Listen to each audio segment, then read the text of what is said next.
भाजपाच्या वतीने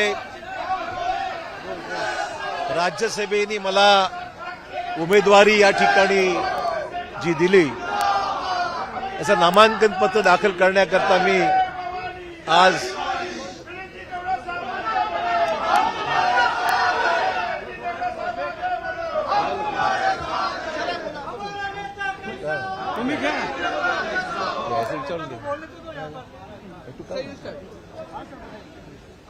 राज्यसभेच्या संदर्भामध्ये उमेदवारी अर्ज दाखल करण्याकरता मी विधानसभेच्या सभागृहामध्ये निर्वाचन अधिकाऱ्यासमोर माझा अर्ज दाखल केलेला आहे। देशाचे प्रधानमंत्री नरेंद्रजी मोदी, गृहमंत्री अमितभाई शहा,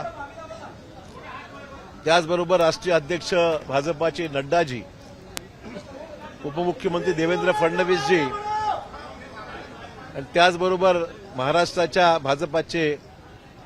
अध्यक्ष बावनकुळेजी यांच्या उपस्थितीमध्ये आज प्रथम मी त्यांचे आभार मानतो आणि आज ही जी कायदेशीर प्रक्रिया आहे नामांकन दाखल करण्याची ती औपचारिकता या ठिकाणी मी आज पूर्ण केलेली आहे। नॉमिनेशन माझे फाईल केलेले आहेत। माझ्या आयुष्यातला एक नवीन क्षण मी म्हणेन की एक सुरुवात, नवीन राजकीय सुरुवात या निमित्ताने मी आज या ठिकाणी केलेली आहे। मी आशावादी आहे की निवडणूक चांगल्या पद्धतीने पार पडेल आणि 3 वाजेपर्यंत किती अर्ज येतात पाहिल्यानंतरच हे चित्र स्पष्ट होणार आहे। सर, विरोधक म्हणतात की ते 4 उमेदवार ते 4 आधी काँग्रेसमध्येच होते। नाही, ठीक असं आहे की आता कोण कुठे होतं ह्या म्हणण्यापेक्षा आज कोण कुठे आहे हे महत्वाचं आहे आणि त्यामुळे आज सर्वच राजकीय पक्षांनी आपले उमेदवार घोषित केल्यामुळे सर्वांनी आपले अर्ज दाखल केलेले आहेत। देखिए, आज राज्यसभा के लिए जो नॉमिनेशन पेपर्स है वो औपचारिक तौर पर जो दाखिल करना होता है वो मैंने आज किया है। भाजपा का उम्मीदवार के नाते मुझे आज यहां पर ये प्रक्रिया पूरी करने के प्रोसीजर के हिसाब से मैं आज हाउस में आकर रिटर्निंग ऑफिस के सामने मेरा पर्चा भरा है। देश के प्रधानमंत्री श्री नरेंद्र मोदी जी, गृहमंत्री अमित शाह साहब, राष्ट्रीय अध्यक्ष नड्डा जी, डेप्यूटी सीएम फडणवीस जी और बावनकुळे जी हमारे भाजपा के अध्यक्ष महाराष्ट्र के, उनका आभारी हूं कि ये मौका उन्होंने मुझे पार्टी के में आने के बाद तुरंत एक जिम्मेदारी मुझ पर सौंपी है और मुझे पूरा भरोसा है कि हम निश्चित तरीके से भाजपा की ओर से दिल्ली के राज्यसभा में अच्छा काम करने के लिए शुरुआत करेंगे।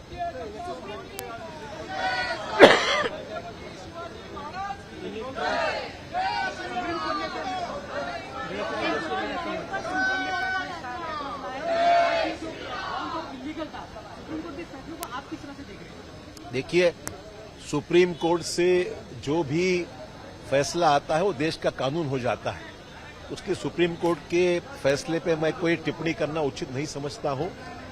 जहां तक सवाल है, इलेक्टोरल प्रोसेस में ट्रांसपेरेंसी होनी चाहिए, इलेक्शन फंडिंग भी ट्रांसपेरेंट होना चाहिए और जो भी फैसला उस वक्त किया था शायद इसी बात को लेकर किया था। अब सुप्रीम कोर्ट की उसमें कुछ आपत्ति है तो निश्चित तौर पर इसके ऊपर जो इम्प्रूवमेंट करने की आवश्यकता है वो केंद्र सरकार इसमें कोई या लॉ मिनिस्ट्री उसमें जो भी ओपिनियन देगी उस हिसाब से उसका फैसला होगा।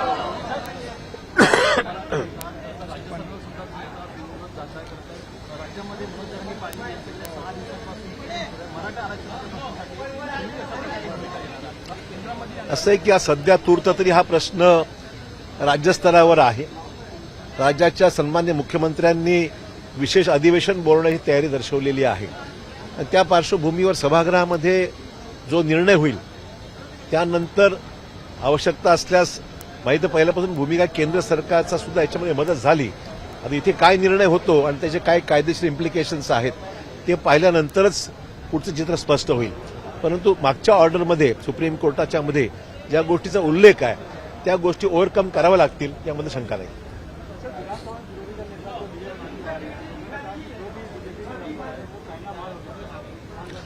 हर एक आदमी का अपना व्यक्तिगत ओपिनियन हो सकता है। मैं तो चाहना है कभी गया नो, विजय गए होंगे तो ज्यादा मालूम होगा। Thank you.